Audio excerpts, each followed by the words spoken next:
अस्सलाम वालेकुम, मैं हूं साजिद हसन। आप मेरा यूट्यूब चैनल देख रहे हैं। पाकिस्तानी टीम का टेस्ट स्क्वाड का ऐलान हो गया है और बाबर आजम, शाहीन शाह अफरीदी, मोहम्मद रिजवान के लिए बुरी खबर यह है कि इन सब की एनओसी कैंसिल कर दी गई है। बिग बैश लीग में इन लोगों को बहुत बड़ा झटका लगने वाला है। क्या ऐसा हो सकता है? क्या कुछ पॉसिबल है? इस वीडियो के अंदर आपको हम बताएंगे और जानने की कोशिश करेंगे क्या ये सही हुआ है इन तीनों खिलाड़ियों के साथ या गलत हुआ है।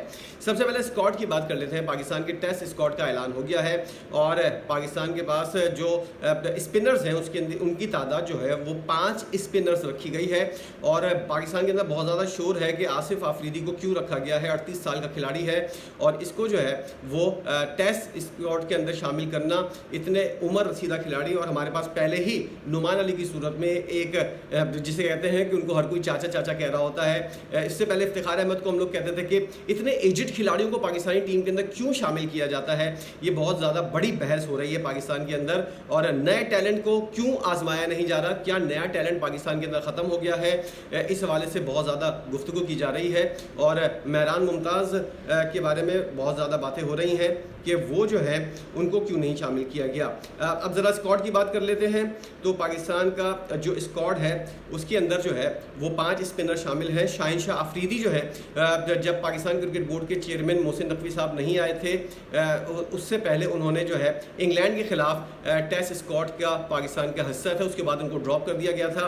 हसन अली को पता नहीं कितने सालों के बाद टेस्ट स्क्वाड के अंदर शामिल किया गया है।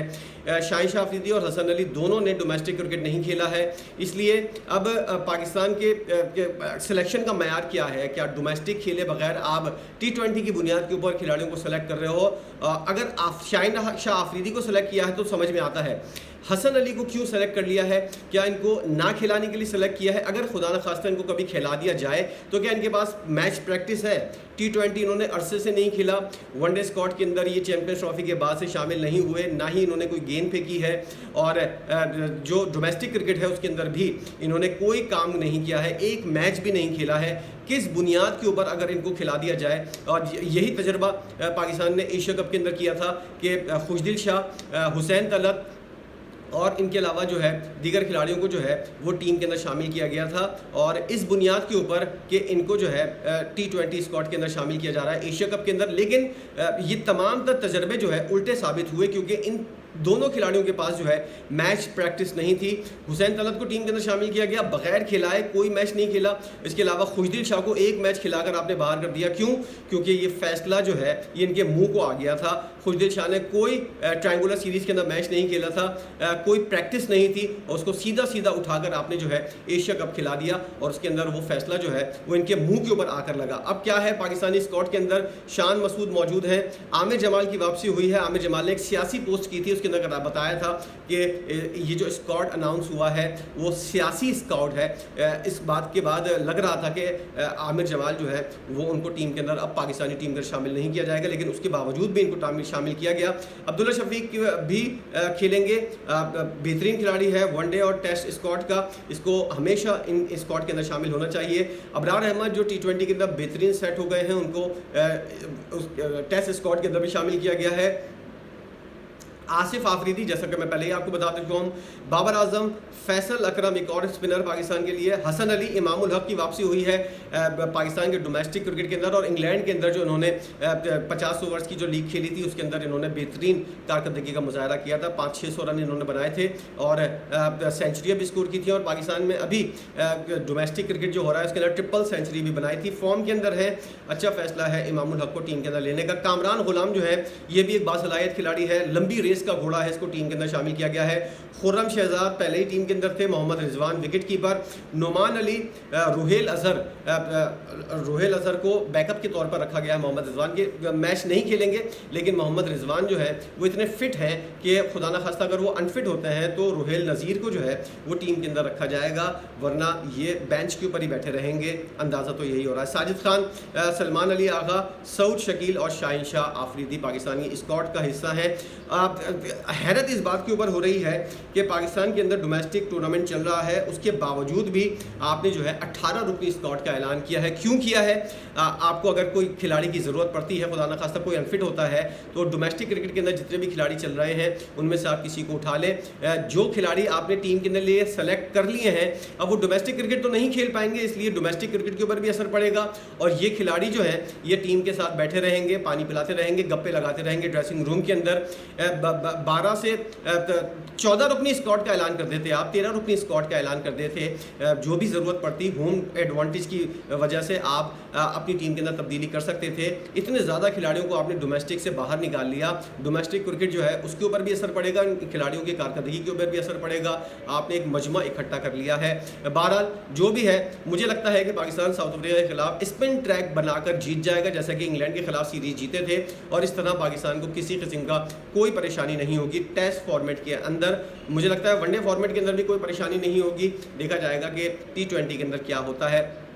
अब कुछ बात करते हैं एनओसी की। बाबर आजम, रिजवान और शाहीन शाह अफरीदी की बिग बैश लीग, ये जो पाकिस्तान बुरी तरह हारा है इंडिया से 3 दफ़ा एशिया कप के अंदर और फाइनल के अंदर एक मार पड़ी है पाकिस्तान को, तो उसके बाद जो है कुछ ना कुछ इंतजाम करने थे। 2024 का वर्ल्ड कप हुआ था, चौड़े होकर मोहसिन नकवी साहब ने ऐलान किया था कि सर्जरी होगी। कोई घंटा सर्जरी नहीं हुई, ये सिर्फ बयानात गुस्सा ठंडा करने की हद तक होते हैं। हमने उस वक्त भी ये रिपोर्ट किया था, ये सिर्फ मुंह की खाली फायर हैं, इनके अंदर किसी किस्म की कोई सदाकत नहीं है।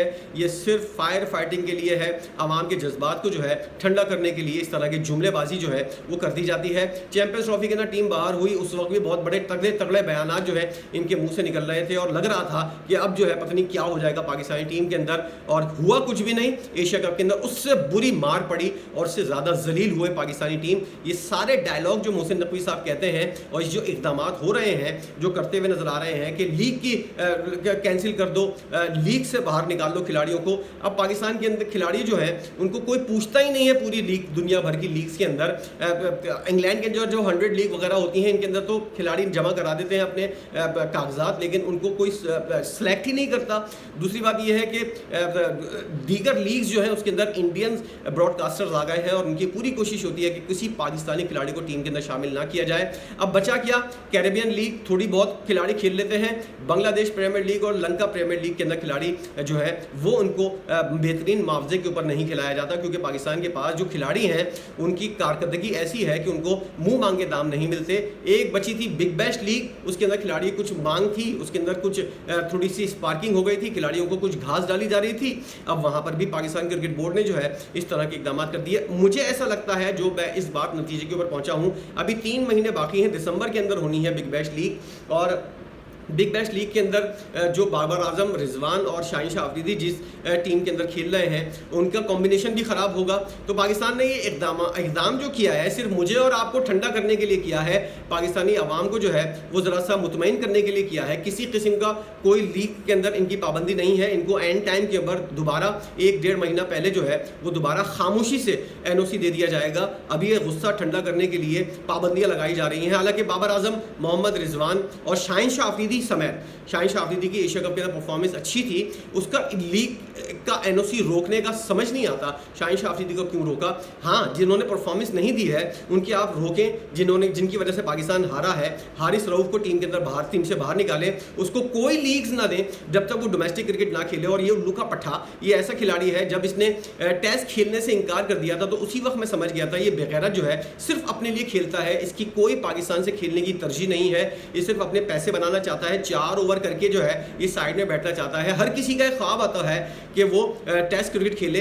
ये बेगैरत आदमी टेस्ट क्रिकेट से ही इनकार कर रहा है। और आकिब जावेद जो उस वक्त बड़े गुस्से में थे, ये उनका बच्चा बना हुआ है, किसी का बाप कुछ नहीं कर सकता हारिस रऊफ को।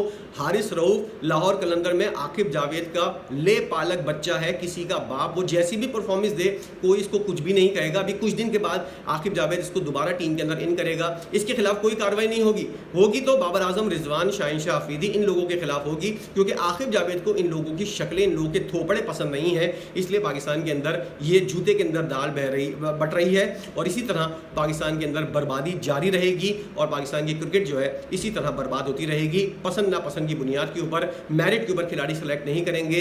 इसी तरह आकिब जावेद जैसे लोग जो हैं पाकिस्तान क्रिकेट को बर्बाद करते रहेंगे। इस तमाम सूरत हाल के ऊपर आपकी अपनी क्या राय है? स्कॉट जो है क्या आप उससे मुतमईन हैं? और ये जो लीग्स कैंसिल की गई हैं इसके ऊपर आपकी अपनी क्या राय है, ज़रूर बताइएगा। वीडियो देखने का बहुत शुक्रिया।